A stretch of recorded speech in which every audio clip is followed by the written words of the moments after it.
creas un ecosistema, ¿no?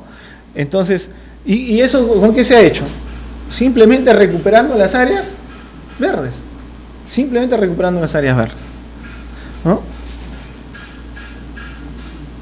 Igual acá, perdón. Miren, igual aquí esto en Pachacamal, les comentaba, ¿no? ¿Ven ahí ustedes las aves? ¿Ven? ¿Sí? Estas aves anidan en los bordes, ¿no? Y en los bordes, ¿qué hay? Hay totoras por acá, ¿no? Y más a este lado hay pájaro bobo. Entre las arenas y en el pájaro bobo, como el pájaro bobo crece en ese arenal, ¿no? Escarba un poco la arena y, crece, y ahí empiezan a dejar sus huevos. Oye, y hay que eliminar el pájaro bobo, nos decían. Oye, ¿cómo vas a eliminar el pájaro bobo? Si ahí es donde hemos encontrado los huevos, ¿no? Más bien hay que incrementarlo, la población de pájaro bobo, ¿no? Entonces, y aquí también estamos, se trabaja de tal manera que no tan solo se preserve la biodiversidad florística, sino también la fauna, que todo esto va de la mano, ¿no?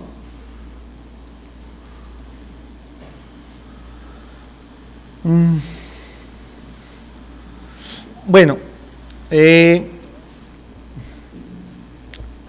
aquí en nuestros parques o en nuestras plazas, ¿cómo interrumpo? No, mentira. Bueno, aquí en nuestras plazas, en nuestros parques, no sé si nosotros podemos gozar de esta vegetación arbórea. Dígame una plaza, un parque por acá nomás cerca de Lima que tenga este tipo de arborización, ¿no? Esta cantidad de árboles en donde pues de repente vemos una banca por acá, otra banca por allá, nos podamos sentar, podamos leer un libro, ¿no? Podamos recrear un rato. ¿Ah? La residencia San Felipe, ¿no? Sí, pero la gran mayoría, por ejemplo, la vez pasada estuvimos hay una foto creo de Manchay, ¿no? Estuvimos por ahí, el alcalde inauguró un parque y lo que había eran pues césped, palmeras así será pues 1,5 metros, unas palmeras en las esquinas, las bancas, y a la gente dijo, bueno, ahí recreen, ¿no? Y ahí pasen ahí con sus hijos, siéntense, y en pleno sol, ¿no? Entonces yo creo que no hay que tomar en cuenta esos factores en el momento. Bueno, mínimo uso de pesticidas y productos químicos nocivos, ¿no? Entonces yo creo que hay un trabajo muy importante por desarrollar, ¿no? Cómo hacer una jardinería urbana, ¿no? Sostenible, que vaya en concordancia con el medio ambiente, para no poder eliminar los insectos benéficos que hay presentes en la vegetación, ¿no? Y no contaminar el medio ambiente, y que muchos de estos productos químicos con el viento, ¿no? No quedan en el área de aplicación, sino se transportan, ¿no? Entonces se habla de la contaminación transfronteriza, ¿no? Dice, oye, tú aplicas acá, pero oye, tú a unos cientos de metros o incluso kilómetros el producto químico va a llegar. En las zonas urbanas, hermano, aplicas acá y a unos 20 metros, 10 metros está pasando una persona, esa persona está siendo pues ¿no? afectada por estos productos, ¿no? Entonces, aquí hay un trabajo muy importante. Yo creo que la universidad acá tiene que tomar énfasis en esto y a tratar de hacer jardines sostenibles, ecológicos, ¿no? ¿Sí? Que solamente reduzcan al mínimo, eliminar por completo el uso de productos agroquímicos, ¿no? Entonces, ahí hay trabajo de investigación por hacer, ¿no? ¿Sí? Entonces, este es uno de los criterios: mínimo uso de pesticidas y productos químicos nocivos en la jardinería. Bueno, nosotros no tenemos todavía una normatividad en donde diga, bueno, estos productos son utilizados en la jardinería, estos son para el uso forestal, esto es para el uso agrícola, lo cual sí lo tiene Argentina, lo tiene México, ¿no? Ellos sí tienen esa clasificación, ¿no? Ni que hablar con los países europeos, ¿no? Pero nosotros no lo tenemos, ¿sí? Bueno, ustedes ya conocen acá muchos insectos benéficos, crisopas, mariquitas y otras especies más, ¿no? Que habitan en estas especies vegetales. El mínimo consumo de energía no renovable. Por ejemplo, aquí ustedes pueden observar, ¿no? Una persona pues que se está protegiendo del sol y está sentado, ¿no? Recreando un rato. Estos son paneles solares fotovoltaicos que durante el día, ¿no? se recargan y en la noche, ¿no? te proveen iluminación, ¿no? Entonces son energías renovables, ¿no? Ya no utilizar pues la energía procedente de las termoeléctricas, ¿no? Que no son renovables, son, ¿no? contaminantes. Y acá en la avenida Raúl Ferrero en La Molina, de igual modo, ¿no? Acá hay paneles solares, ¿no? Se recargan de día también con celdas fotovoltaicas y en las noches, ¿no? Estas se encienden, ¿no? Entonces, otro de los criterios es el mínimo consumo de energía no renovable. El uso de materiales, insumos y productos del medio local y de origen sostenible. Lo que tenemos que hacer es aplicar acá las tres R's, ¿no? ¿Qué es? Recicla, reusa, reduce, ¿no? Las tres R's, ¿no? ¿Está bien? Entonces hay que aplicar eso, ¿no? Reciclar, reusar y reducir, ¿no? Entonces, ¿qué es lo que se debe hacer? Por ejemplo, ¿no? Hay un trabajo de investigación de trabajo de tesis que está patrocinando el ingeniero Palacios y justamente donde que se aplica estas tres R's, ¿no? Recicla, ahí acerrín, viruta, procedente de una actividad maderable, que es un residuo, se está utilizando como como insumo para ser utilizado como sustrato, ¿no? Ahora, mezclado con otros insumos, de repente hay que compostarlo, ¿no? Y todo un procedimiento adicional, pero ya estamos nosotros ahí reutilizando, estamos reciclando y estamos reduciendo que esto en un momento llegue a ser un medio contaminante, ¿no? Que puede desecharse a los ríos o se puede desechar pues en la calle y lo estamos reduciendo, ¿no? Entonces, en eso consiste este criterio, ¿no? La reutilización. Por ejemplo, este es acerrín, ¿no? Acerrín que se ha acumulado para que se pueda descomponer, ¿no? Reducir su alta relación carbono-nitrógeno y en un momento, cuando llegue por lo menos a 30 o 40, se pueda reutilizar como sustrato. Nosotros acá lo que podemos observar este es el musgo, este es el musgo, es Distichia muscoides, pero es un producto cada vez más caro, es un insumo cada vez más caro, es un insumo que prácticamente no se cosecha, sino lo que se hace es extrae, muchas veces lo extraen con todo sistema radicular, con parte del suelo, y ustedes saben que esto pues en las zonas altoandinas en épocas de lluvia genera que el suelo se desnude por completo y cuando viene la lluvia va a generar los huaicos, ¿no? Y ahí está la culpa, ¿no? De los que utilizan el musgo. Mira, Chosica se inunda. Bueno, no necesariamente en Chosica, ¿no? Pero en las zonas altoandinas, ¿no? ¿Ya? Sí. Perdón, musgo o turba. Bueno, turba es el proceso más descompuesto. Perdón. Bueno, sí, pero la predominante ahí es la especie Distichia muscoides, ¿no? Las que tienen las hojas imbricadas, ¿no? Esa es la especie que en realidad nos interesa, bueno, a los viveristas, ¿no? A los que se encargan en la parte de producción, ¿no? Este insumo es muy valorado, ¿no? El musgo, el Distichia muscoides que tiene las hojitas imbricadas, que muchas veces también lo sacan con el sistema radicular, ¿no? Y turba, pues ya viene la materia orgánica que se ha descompuesto, está totalmente, ya no se puede diferenciar las hojas, no se puede diferenciar, ¿no? Entonces totalmente descompuesto, ¿no? Es como una tierra ya totalmente, ¿no? Orgánica. Sí, por ejemplo, nosotros compramos, por ejemplo, lo que se dice el musgo canadiense, que es el Sphagnum, es otra especie, ¿no? Eso es lo que compramos, no compramos Distichia muscoides, ¿no? Eso ya viene procesado, no viene incluso enriquecido con microelementos, se puede enriquecer con vermiculita, otros lo enriquecen con perlita y con otros insumos, ¿no? Esto viene totalmente esterilizado, ¿no? Se utiliza eso, pero no es el Distichia muscoides el que nos venden, es del género Sphagnum, ¿sí? Bueno, luego también tenemos acá, ¿no? Recicla, reusa y reduce. Acá tenemos la cascarilla de arroz, ¿no? La cascarilla de arroz, por ejemplo, de alta relación carbono-nitrógeno, una cascarilla de arroz fresca puede retenerse, no tostada, entera, puede retener pues 6 a 7% de humedad. Sin embargo, una cascarilla de arroz tostada o quemada puede llegar a retener 11% de humedad. Entonces, esto también en algún momento pues fue un contaminante en el norte, pero sin embargo ya la gente está aprendiendo a utilizar esto como insumo, ¿no? Se utiliza bastante en lo que es hidroponía, ¿no? Entonces, esto también ya se está utilizando, ¿no? Ya no se desecha, y además ya tiene un costo acá elevado en Lima. Se puede utilizar cascarilla de arroz, cascarilla de café, corteza de pino, ¿no? Incluso en la selva utilizan pues los rastrojos o la turba de monte, ¿no? Que está descompuesta, se utiliza eso. Se va al río, se saca un poco de arena, ¿no? Pero básicamente lo que se trata de utilizar son residuos orgánicos. Bueno, acá hay un claro ejemplo pues de reutilizar, ¿no? Reusa, reduce. ¿no? Reutilizar, pues hacer un tacho con estas botellas que en algún momento generan contaminantes, pero se está reutilizando, ¿no? Bueno,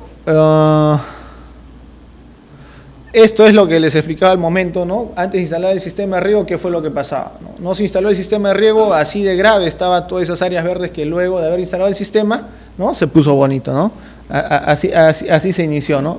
Luego ya se empezó a regar con manguera y posteriormente ya cuando se instaló el sistema de riego, hubo un uso eficiente del agua, ¿no? Ya teníamos todo el espacio totalmente verde. Bueno, para terminar, el problema ambiental es la insostenibilidad en la forma en que vivimos, ¿no? Para diseñar o construir los jardines o paisajes, hacemos un gran uso de recursos, ¿no? Producimos residuos en el consumo de estos recursos. Entonces lo que nosotros tenemos que hacer es, las tres es reusar, no reciclar, ¿no? Reducir. Necesitamos cambiar nuestro comportamiento, esto tiene que ver mucho con la educación ambiental, ¿no? Por eso les digo, toda actividad antrópica, ¿no? Tiene que ver mucho con educación ambiental, ¿no? El cambio climático, gracias a toda la actividad antrópica que ha desarrollado el hombre, todas las industrias, la pérdida de la diversidad biológica, ¿no? Empezamos a hacer monocultivos, ¿no? Empezamos a invadir los bosques, empezamos a la ceja de selva, empezamos a depredarlas, todos los animales van migrando, empezamos a cazar, contaminamos los ríos. Entonces toda la pérdida de la diversidad biológica es gracias a nosotros, ¿no? La disminución de la calidad del aire, de igual modo, ¿no? Todos seguramente aquí han venido con su auto, producen monóxido de carbono y todos estamos contaminando, ¿no? La disminución de la calidad del suelo también, porque bueno, todos los usos también de fertilizantes en exceso, ¿no? También contaminan el suelo, ¿sí? La escasez de agua dulce, la contaminación del agua. Bueno, ni qué hablar pues de la contaminación del agua, ¿no? Ustedes van pues a Chillón, al Rímac, ¿no? Van a encontrar pues desde animales muertos, gente bañándose, y más arriba la gente está depositando en el río y todo esto pues acá por ejemplo, mire, ven, ¿no? Este es el río, mire, ven acá, perro muerto por acá, pero por allá la gente está recreando, está haciendo la parrilla, ¿no? Imagínense, ¿no? Bueno, pero sin embargo yo creo que hay un papel muy importante para desarrollar por todos nosotros, ¿no? Yo creo que lo primordial es la educación, ¿no? Un pueblo con cultura, un pueblo educado, creo que es un pueblo que va a tender al cambio positivo, ¿no? A valorar las cosas que lo rodean, a valorar su medio ambiente, a valorar el lugar en donde vive y que este espacio mejore día a día. Pero si no les explicamos qué es lo que va a suceder si es que estos cambios no se dan, ellos van a seguir viviendo en la misma forma, ¿no? Entonces acá esto fue un proyecto que se hizo en la zona de Cieneguía, en una invasión que se llama Shalom, en donde empezamos pues a hacer educación ambiental, ¿no? Educación ambiental. Acá hubo muchos problemas, entramos para hacer un proyecto pues de áreas verdes, pero nos dimos cuenta que la necesidad no era, o sea, sí eran las áreas verdes, pero sin embargo acá nos dimos cuenta que el problema era la contaminación del agua. Ellos bebían agua con coliformes fecales, coliformes tormetolerantes, los niños tenían enfermedades diarreicas agudas, las famosas sedas, no iban a las escuelas, habían desnutrición, entonces había todo un problema, ¿no? Entonces tuvimos que modificar, ¿no? Y luego dijeron, mire, ¿sabes qué? Primero queremos que nuestros hijos estén sanos y luego podemos participar en el proyecto de educación ambiental, en poder reverdecer, rediseñar nuestras áreas verdes, ¿no? Entonces, la población está presta al cambio, pero hay que ir a ellas. Ellas por tener otras necesidades primordiales como la de alimentarse, buscar el día a día que van a comer, no están interesadas en capacitarse, pero si nosotros desarrollamos proyectos más ambiciosos y que se dediquen a la educación de las personas, yo creo que ellos sí van a cambiar. Bueno, el planeta en el cual vivimos nosotros es nuestro jardín de las delicias terrenales. La tierra es nuestro hogar. Si estamos en guerra con ella, imposible que ganemos esta guerra, ¿no? Lo mejor es hacernos socio con ella, ¿no? En la riqueza y en la pobreza, en la enfermedad y en la salud, hasta que la muerte nos separe. Entonces, en pocas palabras, ¿no? Cuidemos el medio ambiente en el cual vivimos, ¿no? Y el medio ambiente no es el espacio físico, sino es el espacio físico con todos los factores bióticos y abióticos, ¿no? que nos rodean. Bueno, señores, muchas gracias. En primer lugar, agradecer al Colegio de Ingenieros por la invitación. Siempre es muy grato regresar acá y exponer algunos principios básicos de lo que nosotros estamos haciendo en la universidad, que es un poco, como decía el ingeniero Jaulis, trabajar en la parte de medio ambiente mejorado a través de las plantas ornamentales. Esa es una labor que nosotros estamos desarrollando hace muchos años. Tal vez no tan abiertamente como debíamos haberlo hecho, pero creo que ya tenemos algunos resultados. Como decía el ingeniero Jaulis, estamos con varios convenios ahora con algunas instituciones ya para desarrollar ese trabajo de propagación y mejoramiento de plantas ornamentales. Pero básicamente también es importante que nosotros tengamos en cuenta de que, como yo siempre les pregunto a los alumnos, ¿no? Cuando estoy en el curso que es el curso de principios de horticultura ornamental, porque vamos a hablar un poco de las especies arbóreas ornamentales que hay. Y yo les pregunto siempre en el primer día de clase cuáles son los árboles que hay a la entrada de la universidad. Y ninguno me responde porque no los conoce o no se han dado cuenta. Y son agrónomos, ¿no? Entonces, recién entendemos por qué cuando pasamos por la ciudad no estamos viendo nuestros árboles, nuestras áreas verdes, que es tan importante. Y yo les digo algo, yo siempre a pesar de que sea un poco dramático esto, cada vez que y cada vez hay más gente que se muere, pues, cada cierto tiempo tengo amigos conocidos que fallecen, y cuando salgo de estos velorios siempre comienzo a mirar lo que es la vida, a pensar en todo lo que tenemos alrededor, que esta persona ya que falleció ha dejado de admirar o de sentir. Y creo que nosotros no valoramos eso. No estamos valorando todo lo que tenemos alrededor de la naturaleza, el sonido de los pájaros, las temperaturas. Nos guiamos básicamente por radio para saber si va a llover o no va a llover, o va a ser frío o no va a ser frío, cuando en el campo uno mira el cielo, ¿no es cierto? Y lo ve y observa, está mucho más cerca de la naturaleza siempre. Eso es lo que estamos perdiendo en las ciudades. Y básicamente voy a hablar sobre ese desarrollo en la ciudad. ¿Qué ha pasado con las ciudades en el momento en que llegaron los españoles al Perú? Entonces, es un recuento breve de la historia. Y después, hasta dónde hemos llegado. ¿Qué es lo que ha pasado con la ciudad desde 1535, que fue fundada la ciudad de Lima? Primero, okay. La ciudad de Lima y su historia, espero que digamos, cuando llegan los españoles, una de las cosas más importantes que ustedes van a ver es de que Lima estaba rodeada de bosques, ¿ya? De algarrobos, de molles, guarangos, árboles frutales, ¿no? Y esta era la ciudad de Lima cuando llegaron los españoles. Lo que ustedes ven es Taulichusco. En este lugar estaba, digamos, la casa o el palacio de Taulichusco, el alcalde realmente de la ciudad de Lima. Acá hay un templo, que es justamente ahora donde está la catedral. Por eso siempre ustedes ven que la catedral está por encima del nivel de la plaza de Armas, porque está construida encima de este palacio. Como todo en todas partes, si ustedes van al Coricancha también, hay digamos, la iglesia está por encima de lo que era el Coricancha, ¿no? Se ha construido encima. Siempre es una actitud de dominio. Y en este espacio, con el río Rímac al costado, se funda la ciudad de Lima. Eran bosques lo que habían alrededor de Lima. Y tan es así que Torres de Saldamando en 1555 dice: al tiempo de dicho Marqués Pizarro y los españoles entraron en el Valle de Rímac, había muchos árboles frutales, guayabos, lúcumos, pacaes, paltas y bosques de ellos, así que era el sitio de esta ciudad, y se iban los españoles 2 leguas sin que les diese el sol. O sea, estaban caminando en bosques. ¿Qué pasó con eso? Desaparecieron.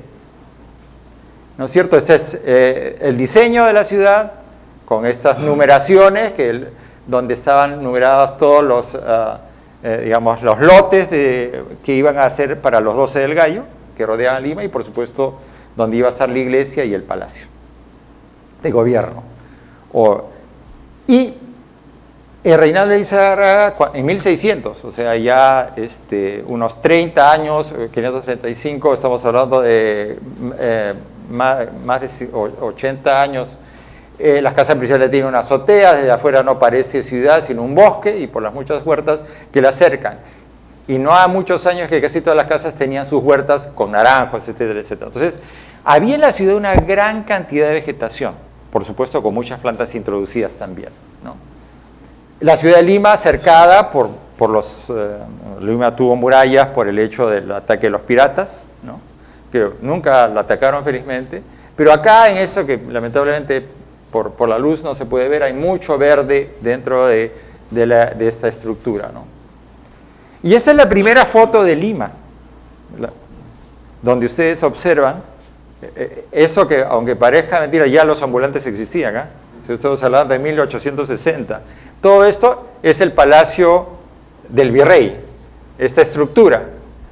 Y acá están estas casas que eran lo que se llaman cajones, donde la gente vendía como ambulantes y se quedaban ahí todo el tiempo. Era un mercado en realidad, el mercado central. Lo que ustedes ven, esta es lo que es el arzobispado actualmente, pero en ese momento era un almacén, ¿no es cierto?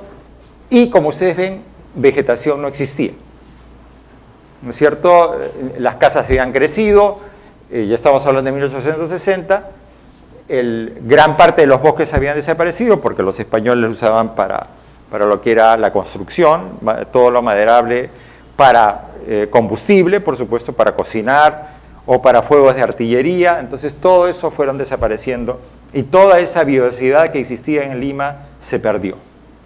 Pero no solamente se pierden las plantas, sino se pierde obviamente también todo lo que representa las aves nativas de ese lugar que viven en ese ambiente. Flora y fauna desaparece. Esta ya no es una estructura de 1879, como es la primera vez que ya tenemos vegetación en Lima. Pero, como ustedes ven, es vegetación arbustiva, no hay vegetación arbórea. Recién, recién en 1611 es que se hace el primer paseo público, que es el paseo de los descalzos, ¿no? La Alameda de los Descalzos, que se ponen árboles ahí. Esa es la primera siembra de árboles que se hace en Lima. Y León Sagrant, que es un francés que llega y observa, digamos, lo que es la Alameda de los Descalzos, hizo que dice, no existe en Lima ningún paseo en el cual se le pueda dar realmente el nombre de jardín, ¿no? No hay en ella sino alamedas de tipo español y nada se asemeja menos a lo que estamos habituados a comprender bajo la denominación de jardín público. Estas alamedas son simplemente largas calles plantadas de árboles, algunas veces decoradas de fuentes y siempre de bancos más o menos adornados, pero alineados a los flancos de las vías reservadas para peatones, ¿no? Estas plantaciones se componen de varias líneas paralelas de árboles. Y él se extraña por qué le llaman alamedas, porque una alameda es una línea de árboles que son álamos, o sea, una línea de álamos, de ahí viene la palabra alameda. Y sin embargo en Lima no se usaban álamos, sino sauces, ¿no? El sauce americano, que es el que se usaba, y también, por supuesto, naranjos, que era la parte también que se sembró en esa época, ¿no? Entonces, lo que vemos acá es la Alameda de Descalzos ya en época republicana, o sea, ya después de mejorada por Castilla, que es en la época que nosotros vemos que ya es más afrancesado, ¿no? Porque Francia había dictado las modas en esa época y por supuesto el uso de estatuas y de mármol era una estructura mucho más francesa. En el caso nuestro, lo que sí se percibe es, digamos, los caminos laterales eran los caminos de carrozas y los caminos peatonales que son laterales, pero todo era, todo esto representaba, digamos, la siembra de árboles, ¿no? Es importante indicar acá que lo que estamos viendo acá no se asemeja en lo más mínimo a lo que tenemos ahora, que es un desastre, ¿no?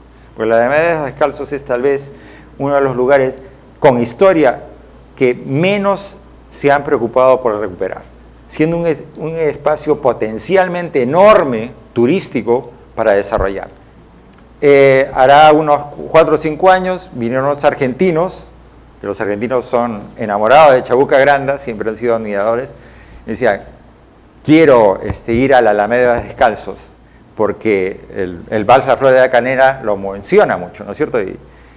Y cuando fueron, me dijeron, se quedaron desencantados con el espacio. Me dijeron, todavía se respira la esencia, pero había una expresión tan triste en las personas. Le dije, en realidad este espacio está, digamos, tan deteriorado, siendo un espacio que tiene un potencial enorme para desarrollar la parte vegetal ahí y sobre eso también desarrollar, digamos, todo un tema turístico alrededor, ¿no? Desaprovechado totalmente. Una revalorización de ese espacio es importantísima. Hay muchos alcaldes que han venido a hablar conmigo para esto y normalmente al final de su gestión. Básicamente los despido porque yo sé que es solamente situación política, ¿no? Que quieren presentar con la Universidad Agraria una posibilidad de recuperar el espacio y al final es solamente una bandera de propaganda personal que al final no se desarrolla nada. Entonces yo espero siempre que las gestiones se inicien para comenzar a hablar con ellos. Pero en este caso, este desarrollo está absolutamente liquidado en este momento. Bueno, ese es el crecimiento de la ciudad, del momento en que estuvimos en 1535, que era un punto. Por supuesto, los principales ciudades fueron Chorrillos, El Callao y Barranco, que fueron, digamos, las áreas vacacionales en el tiempo de los españoles, y después ya el crecimiento de Lima, que obviamente ha ido creciendo de tal manera que actualmente, si vemos este cuadro, inicialmente en 1920 nosotros teníamos un área agrícola de 29.000 hectáreas, ¿no? Y un área urbana de 3.166 hectáreas, ¿no? Actualmente en el 2000 son 32.000 de área urbana y 0 de área agrícola, ¿no? Si vemos este cuadro que es, digamos, un cuadro de la ciudad de Lima, de centro, ustedes no van a observar acá que no hay nada de verde, ¿no? Salvo este espacio de acá que es el jardín de la iglesia, de una iglesia, ¿no? Y entonces, básicamente no tenemos, y bueno, por supuesto, digamos, la plaza de armas, ¿no? Eso que también, lamentablemente, tal vez ustedes no lo llegan a notar, son las áreas rojas que ustedes ven acá, son las áreas verdes, o en este caso agrícolas, que va a desaparecer, que esto es el aeropuerto Jorge Chávez, que está por la ampliación que se hace del aeropuerto, van a desaparecer. Y todas estas, las demás, el Golf de San Isidro, que es este de acá, el Parque de las Leyendas, que es este de acá, el hipódromo de Monterrico, el reservorio de Sedapal, que tiene un área grande, el muelle del Callao, que está por acá, y el desembocadura del río Rímac, son los únicos espacios grandes verdes que existen en Lima. No hay más. Y cada vez esos espacios se van reduciendo, en lugar de ampliarse. Las urbanizaciones no les interesa en lo más mínimo desarrollar área verde, sino vender ese espacio para poner una casa. El área verde metropolitana, en el tiempo de 1920, y se habla por metros cuadrados de habitante, en el caso de 1908 estábamos de 16 metros cuadrados por habitante. En 1920 de 17, en la época de Leguía, fue la gran época del desarrollo de las áreas verdes en Lima, se inauguró la gran cantidad de parques, el Parque Universitario, la Plaza San Martín, el Parque de la Reserva, el Campo Marte. Todos esos eran espacios desarrollados en el tiempo de Piérola, por eso es que, perdón, de Leguía, estoy hablando de Piérola, y llegaron a 17 metros cuadrados por habitante. O sea, lo que se recomienda por la OMS es que cada habitante tenga 8 metros cuadrados por habitante. El crecimiento de la ciudad ha hecho que cada vez bajemos a 6,24 en 1938, ¿no? Lleguemos al 2010 a 2,79 metros cuadrados por habitante. La población, por supuesto, creció y los espacios o áreas verdes se han ido reduciendo con gran rapidez, ¿no? Y no solamente es que no hemos crecido en áreas verdes, sino hemos reducido las áreas verdes, porque muchos de los parques se han ido reduciendo por construcción de cemento. Esta es otra cosa, el uso de agua potable en parques, ¿no es cierto? O sea, hay mucha población en este país que necesita agua potable. San Isidro, El Cercado, usan agua potable para regar jardines. En el caso de La Molina también, ¿no es cierto? Y en el caso, este es el caso de Surco, el caso del Cercado y el caso de La Molina. En el caso del Callao, mira, ese es otro grupo, ¿no? Y San Isidro y San Juan de Miraflores son los que están... San Borja está reciclando agua, por eso no usa mucha agua potable, pero en general el uso del agua potable es increíble, que todavía lo estamos trabajando para uso de jardines, cuando el uso de plantas recicladoras o de tratamiento de agua debía ser una base importante en la actualidad. Bueno, Lima, en los 3 cuencas, básicamente nosotros ya esta parte la hemos perdido, que es la cuenca del río Rímac. La única que queda es la cuenca del río Rurín, que es la que más área verde posee. La del río Chillón también ha desaparecido, ¿no es cierto?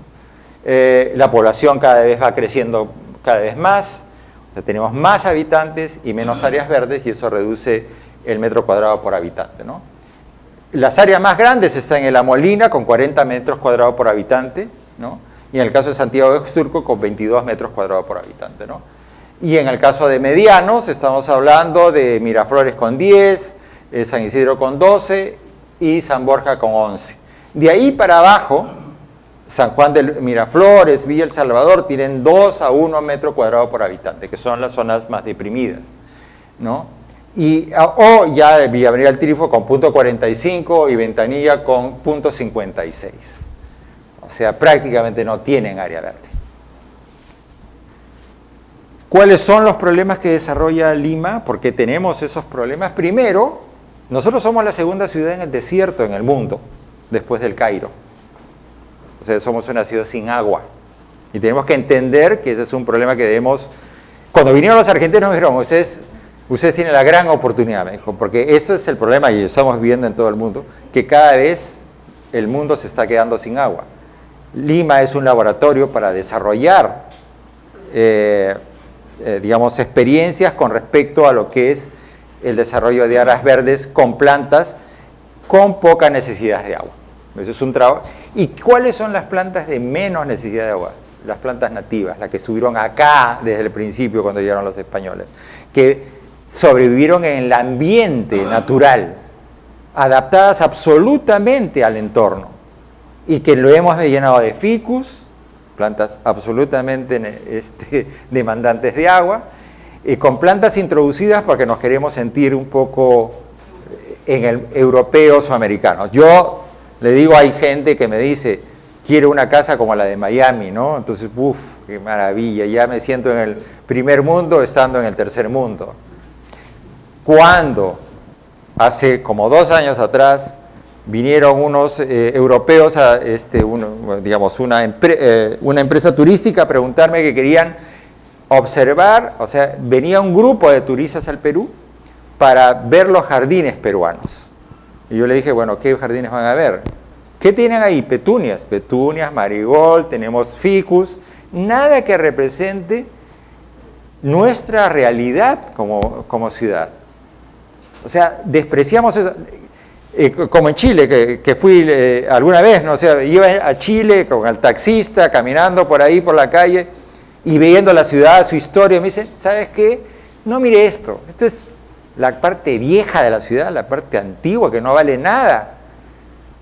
Va usted a ver cómo llego al centro, y efectivamente llegamos al centro, edificios, espectaculares, toda una modernidad tremenda, pero es una ciudad que se parece a cualquier ciudad en el mundo.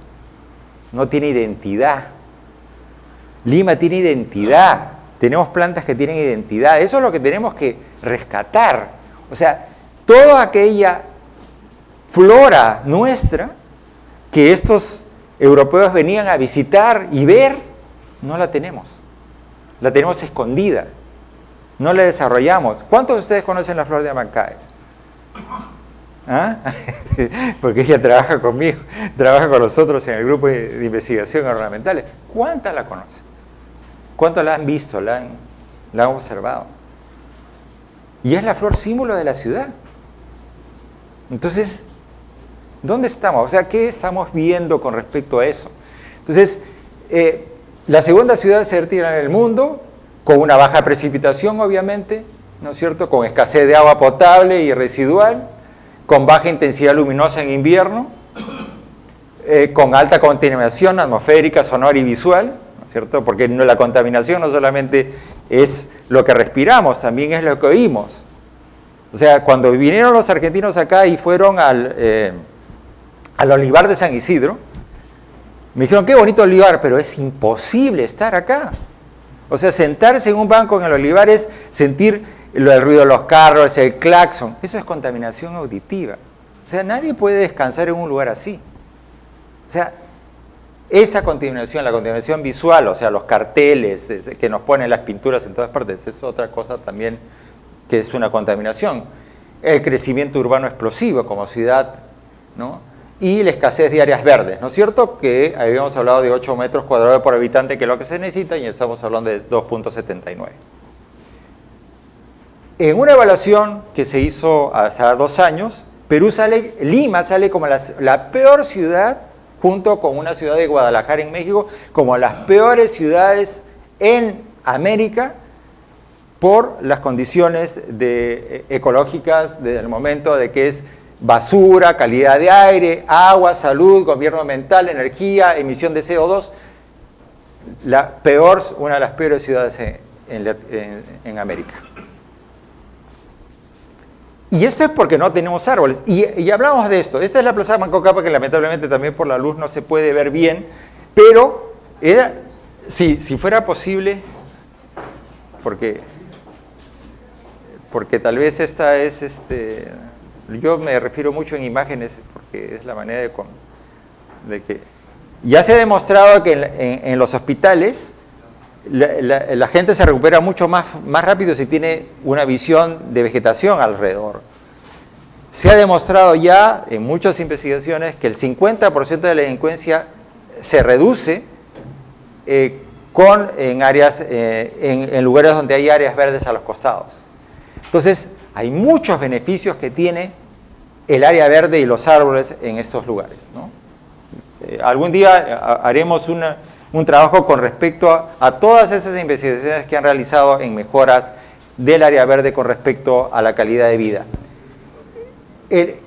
Los árboles como orientadores de movimiento, o sea, ustedes ven, los árboles se están guiando hacia un lugar, y eso es bien importante porque muchas veces estas pistas, la orientación de los árboles ya nos está dando una indicación de hacia dónde debemos ir, ¿no es cierto? O sea, ya tenemos que doblar a la derecha, se nota. Entonces, esas son orientaciones que dan los árboles, ¿no? Miren ustedes, y eso es algo que en Lima se necesita con una urgencia, cómo unificar los espacios. Ustedes observan estas casas en la parte superior, todas de diferente forma. Pero si nosotros colocamos árboles alrededor, este espacio se unifica y no tenemos esos cambios tan drásticos. Veamos una imagen. Ese es todo tipo de casas y árboles que, si nosotros pusiéramos árboles a todo esto, este espacio se vería maravilloso, sin necesidad de contar que esta es una estructura moderna, o sea, una estructura más antigua, etcétera, etcétera. Podemos unificar a través de los árboles, ¿no? Eso es una vista uniforme, de tranquilidad, de paz. Esta es una vista, digamos, inquietante, ¿no? Entonces, esa es la función de un árbol, crear ese tipo de unidad. separadas de espacios. Como elementos, en el caso de árboles, en un lado de cemento, un par de árboles hacen la diferencia. Si ustedes lo quitaran, eso sería un espacio con cemento absolutamente.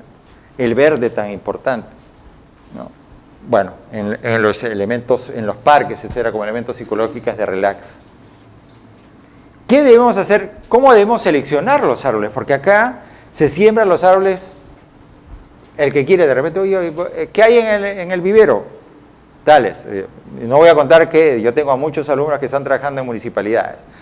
Entonces, cada vez que oye, ¿qué has hecho? Me dice, ingeniero, disculpe, no he sido yo. Porque acá tenemos otro que también ha trabajado, un ex alumno mío, que también ha trabajado en municipalidades y sabe muy bien que quieren inaugurar un espacio y primero es, por supuesto, el cemento, las bancas, etcétera, lo que no se deteriora. Y el último es, entonces, oye, ¿qué hacemos? Ya vamos a inaugurar, mañana inauguramos porque ya la obra física está. Póngale lo que sea. Entonces, los pobres ingenieros van y encuentran lo que encuentren en el camino, lo ponen. No hay una planificación, no hay un desarrollo sobre eso. O sea, no hay mentalidad futurista sobre el caso. Entonces, eso es muy importante también. Entonces, primero, criterio para la siembra de un árbol en la ciudad: formas y tamaños adecuados al espacio, súper importante. Altas posibilidades de enraizamiento, o sea que sean muy rápidos en desarrollo, esas son especies. Desarrollo rápido y vigoroso, que es importante. Poca fragilidad o debilidad de su madera, porque tenemos árboles que se les rompen las ramas y te puede caer encima de un árbol, de un carro o de una persona, ¿no? Capacidad de brotamiento temprano, con un sistema radicular que no debe causar problemas en el pavimento, que no levante, ¿no es cierto? O que requieran poco mantenimiento. Resistencia a las sequías, que en nuestro caso es muy importante, tolerancia al polvo y contaminación, que son factores también muy importantes, ¿no? Miren esto, a mí, por eso yo digo, los tamaños de árboles son tan interesantes y tan importantes. Esta es una selección de árboles de una altura determinada. Este es un edificio de 2 pisos. Si nosotros salimos de un edificio, el árbol actúa como un techo vegetal, es una estructura vegetal. Y entonces cuando yo salgo de acá, si yo salgo de un edificio cuando hace sol, lo primero que voy a hacer es del aire acondicionado del edificio salgo y me encuentro como si fuera una estufa, ¿no? Entonces, pero si ustedes salen de ese edificio y encuentran esto, hay un área de amortiguamiento, pues un área de refresco antes de llegar ya hacia el área final, que es el área expuesta. Entonces, este es un estudio hecho, o sea, trabajar con la altura indicada, etcétera, es muy importante.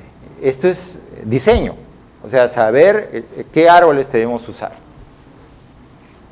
Este es, aunque a ustedes les parezca, este es uno de los diseños más premiados en el mundo, en Nueva York. Ese es el Paley Park. Paley Park ha sido, este es un trabajo hecho, como ustedes ven, este es un área pequeña, donde se van puesto, digamos, enredaderas, en este caso que son hederas, y sobre el fondo es una pared de agua, como una especie de cascada. Y lo que tienen acá son árboles. Esto es invierno, o sea, algo que a mí me interesa mucho en el Perú es trabajar con caducos, pero a la gente no le gusta porque hay que barrer, entonces es un problema de la basura, pero para una ciudad que no tiene, como la nuestra, que tiene baja intensidad luminosa en invierno, el hecho de tener un follaje, digamos, permanente, porque son los siempreverdes, hace que el espacio sea más oscuro aún. Si nosotros hacemos que esas hojas caen en invierno, que es la época natural de caída, tenemos mucho más luz. En este caso, Nueva York tiene esa posibilidad. Y por supuesto, cuando llega el verano, tenemos otra. Segunda cosa en el Perú, ¿no es cierto? Nosotros no tenemos lluvia. Entonces, nuestros árboles no son verdes, son plomos. ¿No es cierto? Porque no hay nada, se acumula la tierra y no hay nada que los lave. Entonces, la única manera de que la planta pueda tener un follaje verde es que se le caigan las hojas y renueve el follaje y de alguna manera se limpia sola. Entonces, en esta situación es que ustedes observan cómo podemos cambiar de estación a otra Y por supuesto, con el calor que hace en verano, ustedes tienen un lugar con árboles, un lugar con temperaturas mucho más agradables. Elección de plantas en altura. Este señor, esta es una casa en Los Cóndores, sembró en un momento dado, dijo, qué bonito mi plantita acá de ciprés. La casa es esta. Una mala selección de planta. O sea, miren toda la sombra que proyecta. Es un monstruo. Es un monstruo. O sea, el hecho de no tener una idea de qué es lo que se está sembrando y lo que puede producir en el tiempo es gravísimo, ¿no?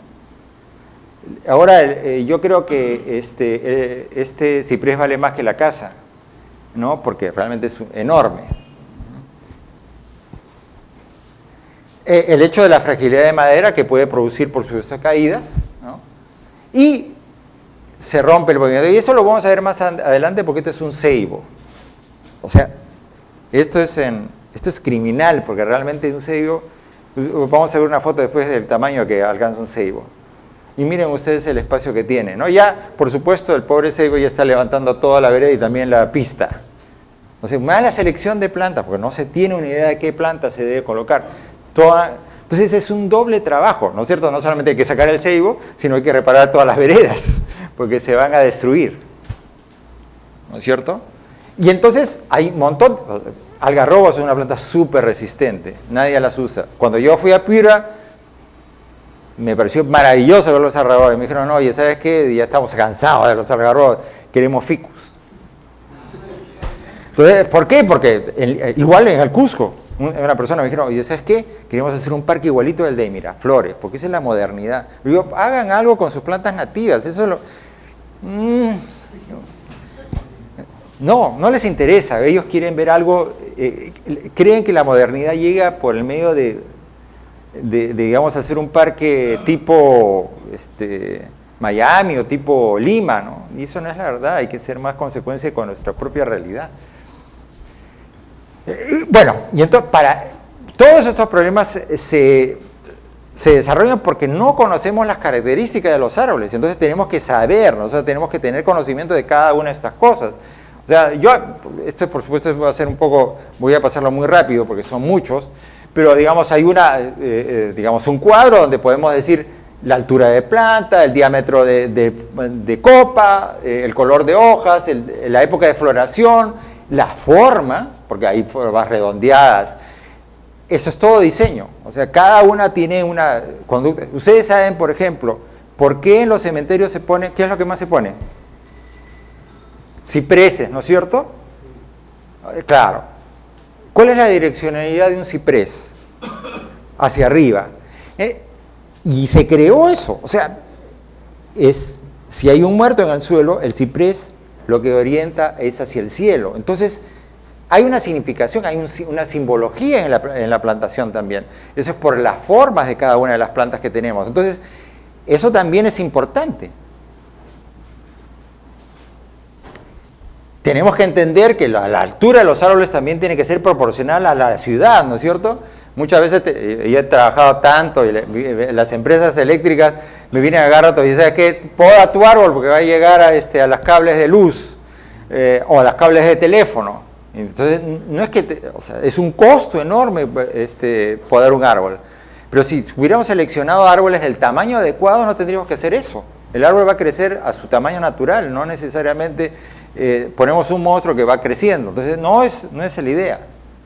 Yo he trabajado muchos años con el banco de crédito y con los gerentes del banco.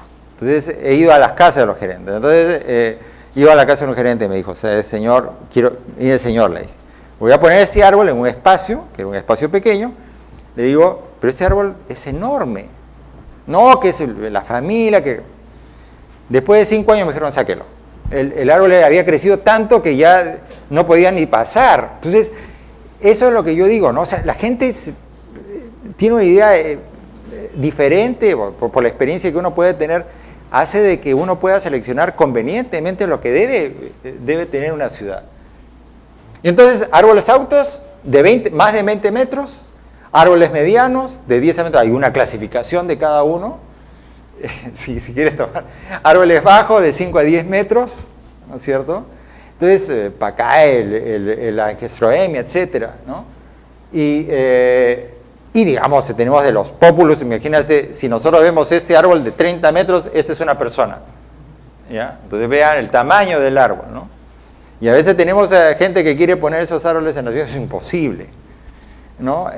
Árboles medianos como la catalpa, si ustedes ven el tamaño de la casa, y en este caso un árbol bajo de la Parkinsoni, que es una planta interesante, que es nativa además, tolerante a la falta de agua, el único problema es que tiene espinas, ¿no es cierto? Y tal vez en eso haya problemas en el caso de los niños. Pero árboles tolerantes a la falta de agua, hay un montón de árboles que pueden ser para la ciudad. Ya sea la Ceratona silicua, ¿no es cierto? El algarrobo, el gribilea, robusta, el olivo, ¿no? El olivar. Árboles siempre verdes, que siempre van a conservar su follaje, y árboles que podemos ver algunos de acá, Calistemon, el fresno, el Chinus molle o el molle serrano, ¿no? Los árboles caducos, que van a perder sus hojas en la época de invierno, ¿no? Claro, a mí me encanta, por ejemplo, el jacarandá, me parece una planta espectacular, porque si ustedes ven en primavera florea así, ¿no? O sea, se pone así lila, ¿no? O la gestroemia, que es una planta poco trabajada, pero necesita, digamos, que la temperatura sea un poco más alta para que floree, pero cuando floree es espectacular. Entonces son plantas que pierden su follaje, pero nos regalan después con toda una floración intensa antes de recuperar su follaje, ¿no? Entonces, esas son plantas bien interesantes. Árboles por diámetro de copa. Es muy importante que ustedes saben a qué altura, a qué ancho va a alcanzar la copa. Vamos a ver algunos ejemplos después, ¿no? De diferentes diámetros, de 8 metros, de 6 metros, ¿no? Perdón, me lo voy a volver. Entonces hay bastantes cosas que nosotros sabemos y que debemos tener y que las municipalidades obviamente debían saber para seleccionar las plantas que viven en cada espacio, ¿no es cierto? Magnolia, Ceratona silicua, el caso de la Ficus elastica, que es enorme porque tiene 18 metros de diámetro de copa, ¿no? Y árboles nativos. Tan importante, o sea, tenemos un montón de árboles nativos que podemos trabajar, ¿no es cierto? Y acá hay algunos de estos, ¿no? El boliche, por ejemplo, que hace... Bueno, yo soy antiguo, antes jugaba boliche, no sé si se usaban esas bolitas naranjas con negro, ¿no? Que eran antes como amuletos, es una planta nativa de acá. La tebetia peruviana, la acacia macracanta, ¿no? El verdadero algarrobo, ¿no? Y o sea, ¿saben que esta es una parte que hice un poco ahora? No me costó trabajo, es lo lamentable, porque he tomado de los problemas de Lima. Entonces, y eso lo encuentro a cada rato. O sea, cada vez que veo me agarro la cabeza y digo, bueno, ¿cómo sé hacer, no? Lima está plagado de estos problemas, ¿no? Por ejemplo, mezcla de especies. Tenemos en la avenida Javier Prado, palmeras reales mezcladas con árboles, ¿no? Terrible. O sea, y después vamos a ver un problema de riegos, porque los riegos también son plantas que tienen diferentes exigencias en el riego. En algunos casos nos va a sobrar agua, en otros casos nos va a faltar, ¿no? Diferentes características. Estos son parques en Lima donde se han puesto de todo. O sea, encuentran de todo. Eso es un jardín botánico en Chico, ¿no? Pero, ¿por qué? Porque el vecino le regalaron un pino, lo mete al parque. Tienen algo, lo meten al parque. Entonces no hay ningún criterio de diseño dentro de estos parques, ¿no? Y ustedes muevan uno, es terrible. O sea, políticamente es imposible que ustedes ya después hagan algún cambio, porque los vecinos se le vienen encima y los alcaldes no van a mover un solo pie por hacerlo. Hace poco yo tuve, en ese sentido, no voy a hablar de la urbanizadora, pues están haciendo un edificio y me llamaron, me dijeron, ¿sabe qué? Justo en el lugar donde va a ser la entrada del edificio hay un árbol y queremos sacarlo. Entonces le digo, acá el árbol se tiene que transportar Acá hablé con la municipalidad, que era el ingeniero Arce, me dijo que hay que transportarlo y ellos tienen que reponer con 20 árboles.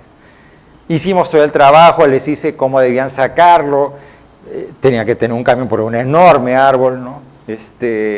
Y es una acacia fístula, una de las pocas acacias fístulas que he visto en Lima. Bueno, al final me dijeron, hablaron con la municipalidad y dijeron, no, ¿sabe qué? Vamos a cambiar la entrada. Ya no vamos a hacer ahí, vamos a cambiar todo el diseño arquitectónico para hacer que no mover, porque era tan problemático mover ese árbol que prefirió hacer un diseño nuevo. Entonces, porque obviamente después he vuelto y ya el árbol no está. El diseño se mantuvo. Me dijeron a mí esas cosas, pero no fue así.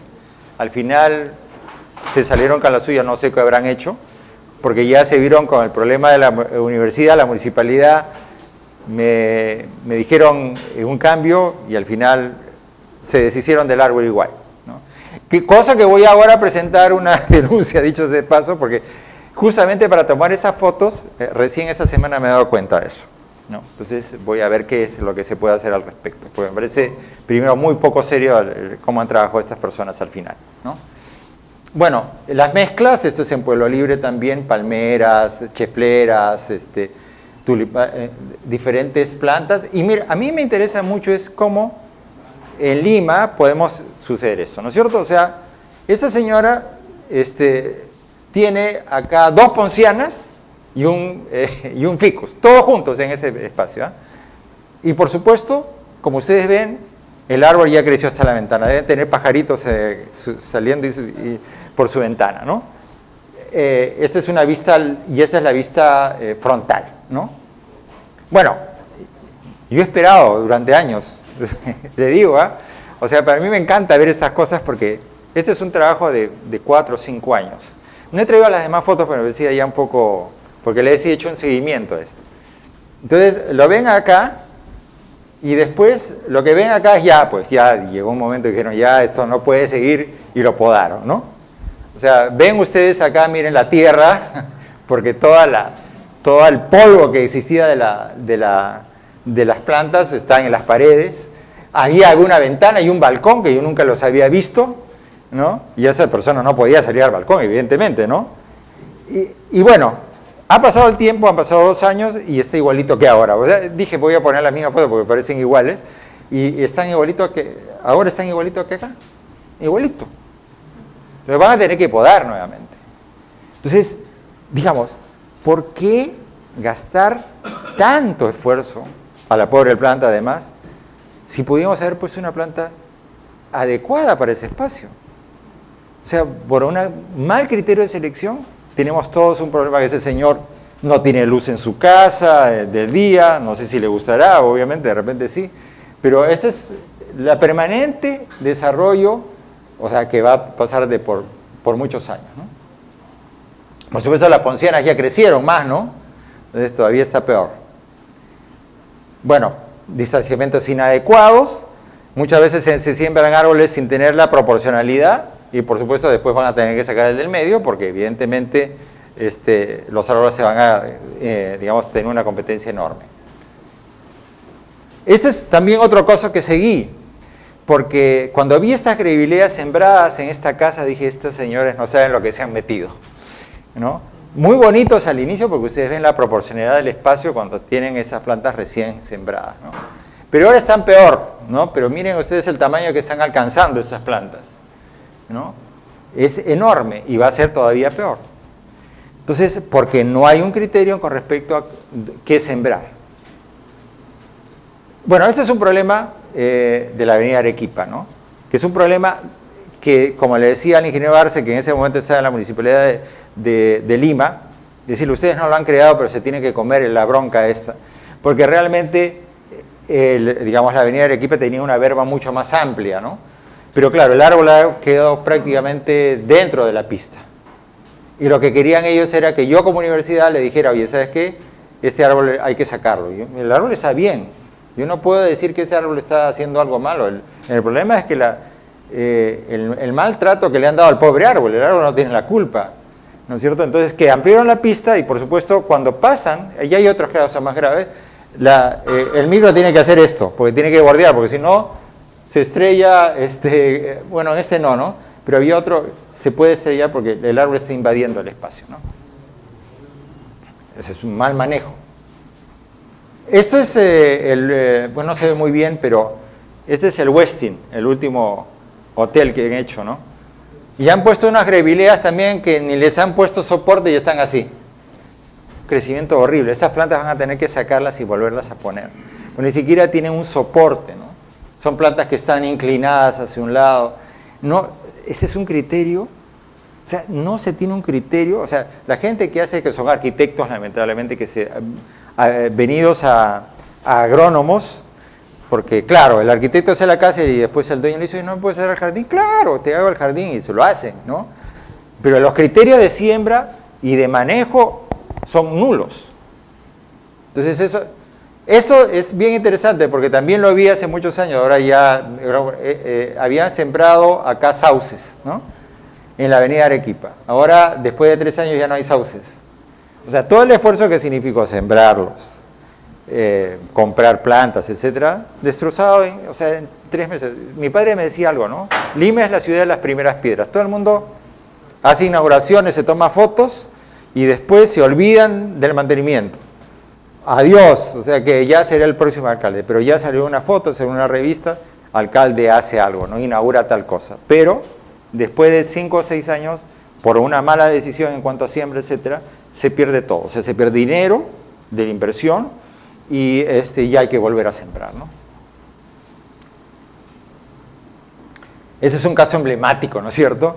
Esto ha pasado en la Raúl Ferrero, en La Molina. Se sembraron palmeras. La palmera, como ustedes saben, es una palmera que tiene punto de crecimiento único en el punto, en el meristema terminal.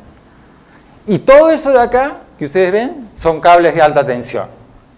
En algún momento la palmera iba a tener que, o sea, no se puede podar, pues, porque digamos, un árbol yo lo puedo podar para que no siga creciendo. En el caso de la palmera lo podo y se muere.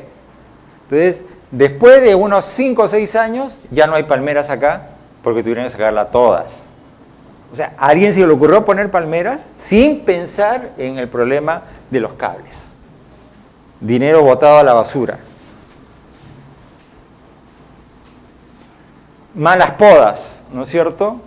En Lima las podas son terribles, hay una mala educación en cuanto a podas. Este es un árbol que está en mi casa, que es cerca de mi casa, no le podo yo por si acaso, pero este tiene un desarrollo acá, viene el desarrollo acá y viene...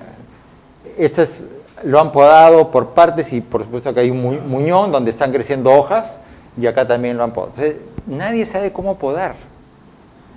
Y no hay, lo hemos hablado muchas veces con respecto a cómo podemos hacer, porque no hay cómo convencer. Tenemos que hacer un curso de podas, y eso es importante. Estamos hablando con una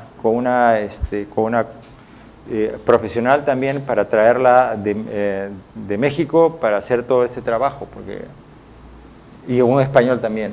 Problemas en ficus, que ahora la basiodiploidea es un problema grande en todos los ficus. Se están poniendo los pies negros y todo esto, ¿no? Porque generalmente la gente poda los árboles y cuando ha agarrado una enfermedad y nunca limpian herramientas, estas han ido podando árboles y han ido contaminando. Mal manejo. Esos son los problemas.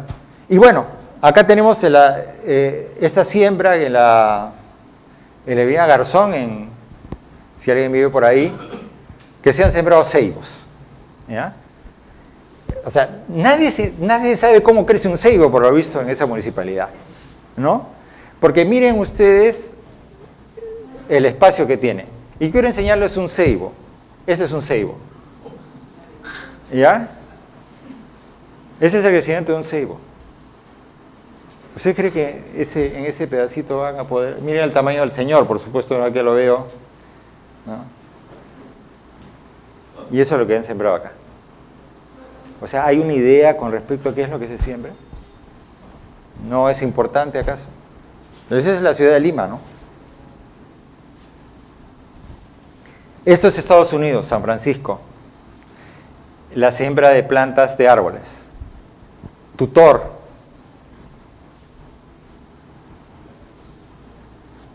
Bueno, hay más plata, evidentemente.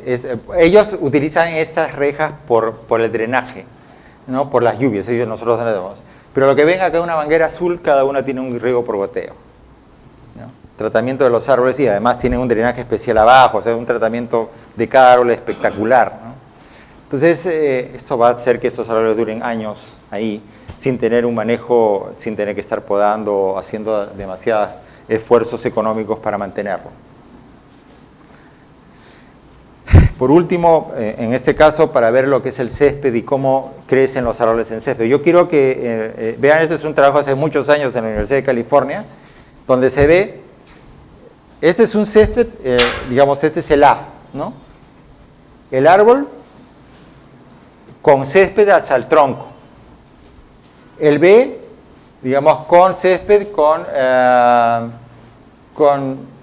0.3 metros, o sea, 30 centímetros de diámetro de hueco. Y ese de acá, con una estructura de 18 metros. Este es el árbol con césped, está hasta ese tamaño. El de acá está hasta ese tamaño. Ese de acá también está mucho más grande y mucho más frondoso. O sea, simplemente el hecho de tener césped alrededor de la planta hace que el crecimiento de estas plantas se detenga muchísimo. Entonces hay que manejar eso también, ¿no? Mucha gente pone el árbol y pone el césped al costado, porque hay mucha competencia. Finalmente, quiero decirles qué es lo que está pasando en el mundo, porque ahora estamos hablando mucho de certificados LEED, estamos hablando mucho, ahora muchas de las personas le dicen, ustedes, ¿sabe qué? Queremos hacer un techo verde, queremos tener un área de construcción, y necesitamos que usted nos haga un diseño con un KJ o una evapotranspiración. Entonces, ahora hay métodos para medir la evaporación, etcétera, y un tratamiento, hay libros con respecto al gasto de agua de cada planta, etcétera, para determinar cuál es la cantidad mínima de agua que debe tener una planta al ser regada en el año. O sea, funcionando a temperaturas, etcétera, ¿no? Entonces, esta es bueno, digamos, la Biblia actual en este sentido que es de la Universidad de California, que son Costello, Materni y Clark, que están trabajando el método de coeficiente de jardín, CJ, el CJ, el coeficiente de jardín, para determinar la necesidad de agua en parques y jardines. ¿Ya? Y ahora, si ustedes quieren un certificado de LEED, la persona le va a decir, ¿sabes qué? Necesito que me hagas un trabajo para determinar cuál es la constante, el coeficiente del jardín que vas a trabajar, para saber qué cantidad de agua estás usando, porque todo es ahorro, ¿no? Entonces, esto es lo nuevo, y ustedes pueden encontrarlo, está en una página web, ¿no? Que creo que no está acá, qué raro, debí haberlo puesto, pero ustedes lo encuentran con el nombre de Estimating Irrigation Water Needs of Landscape Plantings in California, ¿no? WUCOLS es el nombre, WUCOLS 3, y ustedes pueden bajarse el PDF del libro, o sea que está a disposición de todos ustedes. Bien interesante de ver. Esto fue en 91, ¿no? Para el cálculo de demanda de agua, se ha hecho, ustedes, bueno, los agrónomos conocen lo que es un coeficiente de evapotranspiración, que se ha trabajado mucho, ¿no? El coeficiente jardín se determina las necesidades de agua en parques y jardines de una manera más precisa.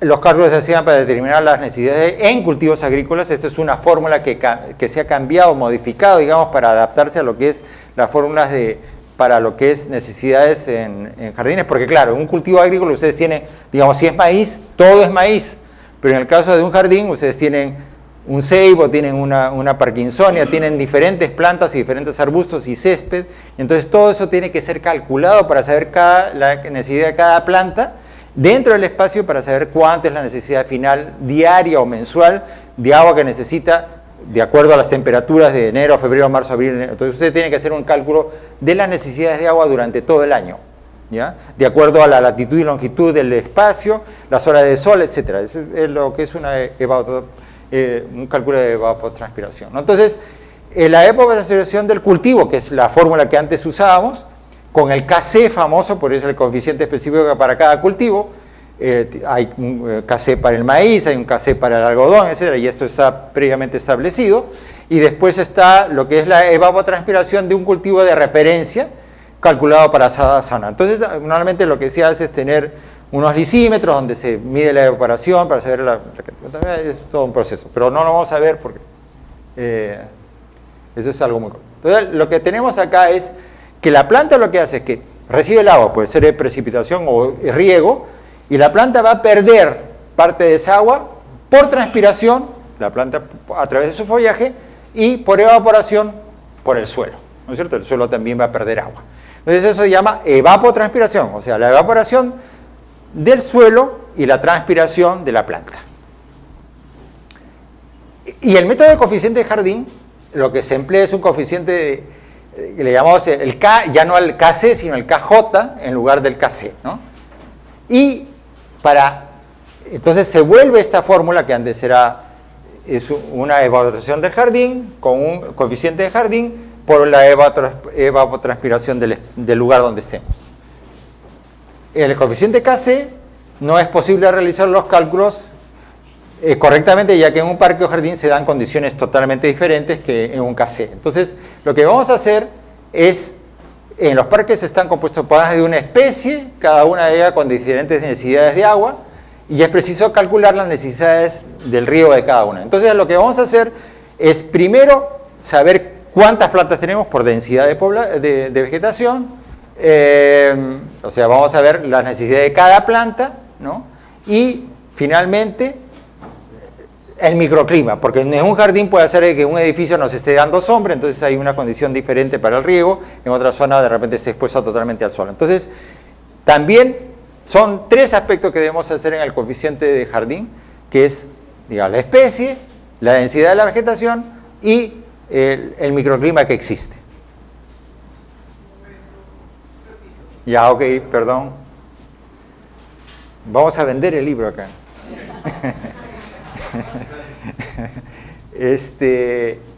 Y de revisión entonces, este KJ se va a estar el coeficiente de la especie, el coeficiente de la densidad y el coeficiente del microclima. Cada uno de esos aspectos tiene que ser evaluado. El coeficiente de la especie se utiliza para calcular la necesidad de agua y va a variar entre 0.01 y 0.09 de acuerdo a las necesidades. Plantas que necesitan mucha agua, plantas que necesitan moderadamente poca agua y plantas que no necesitan, o sea, muy poca agua, ¿no? Entonces, el coeficiente de densidad para calcular la cantidad de, digamos, las necesidades de agua de todos los macizos sembrados o todas las plantas sembradas.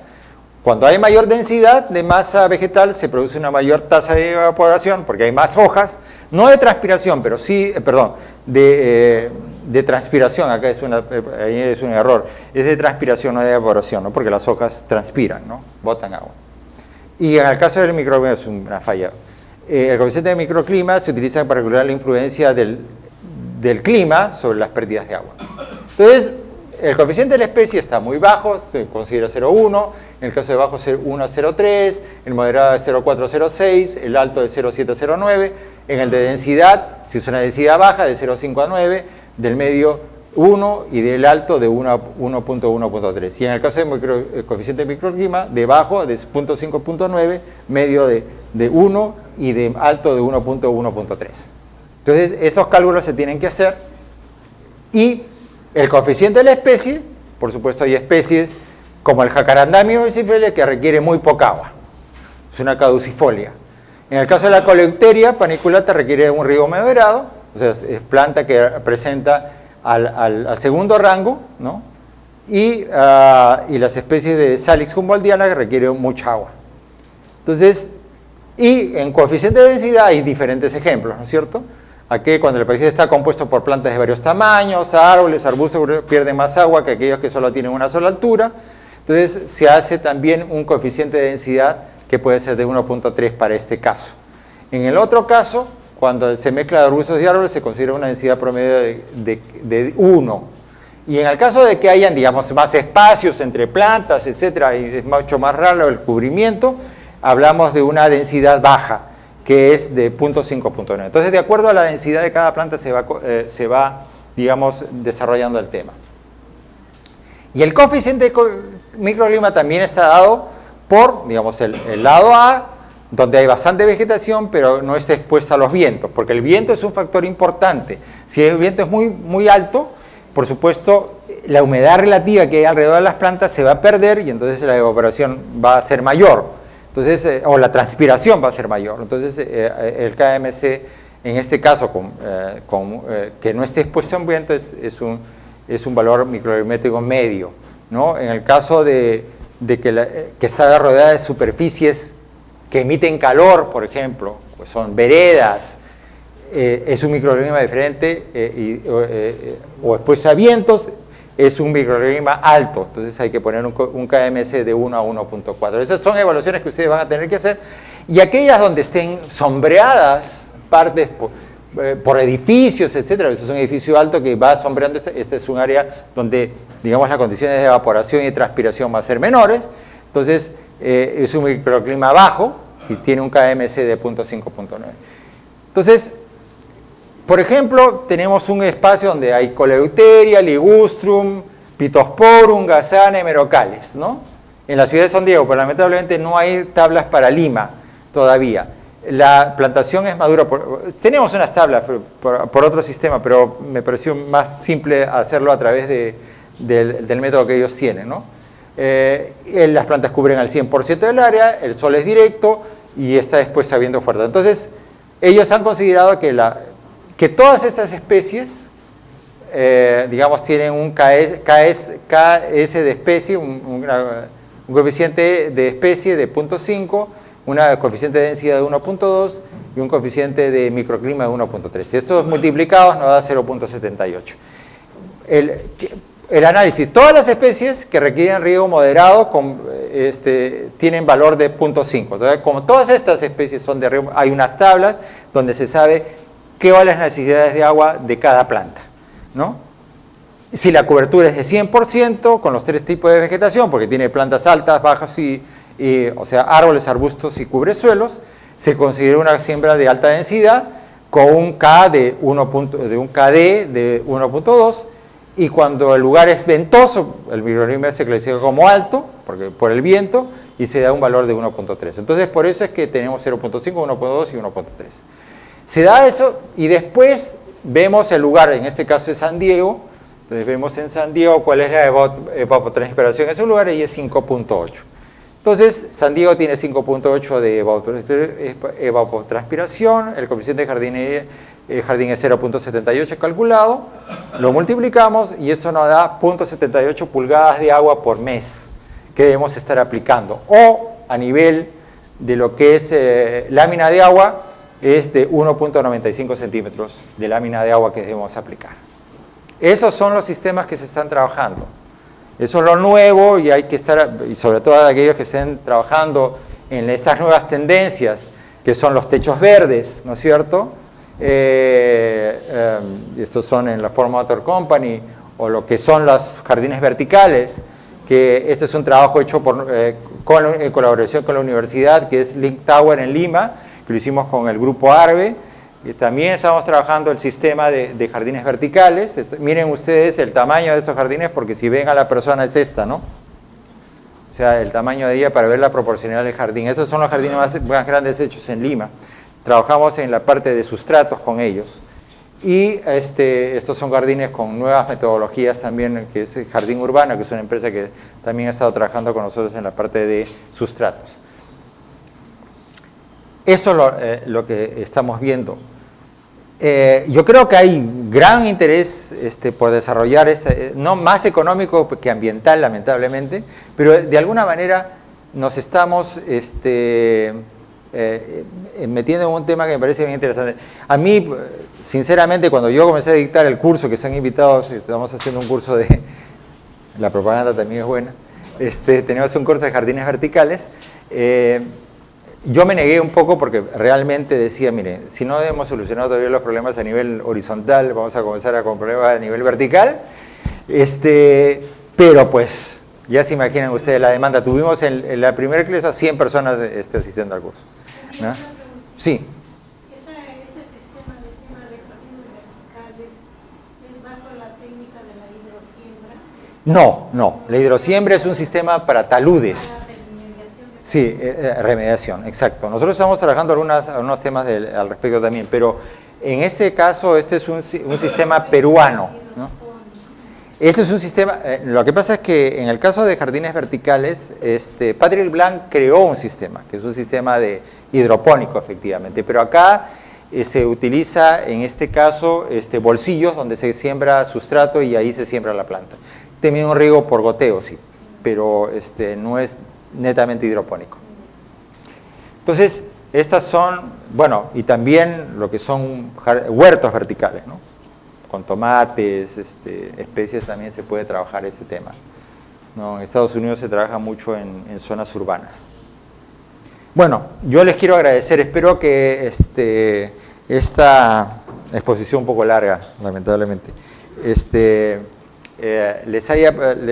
puedan tomar constancia o conciencia de toda la problemática que existe en Lima y exigir de alguna manera a que nuestras autoridades reflexionen con respecto al desarrollo de áreas verdes en Lima y que sean mucho más cuidadosos en la selección, en este caso de árboles, a ser sembrados en la ciudad.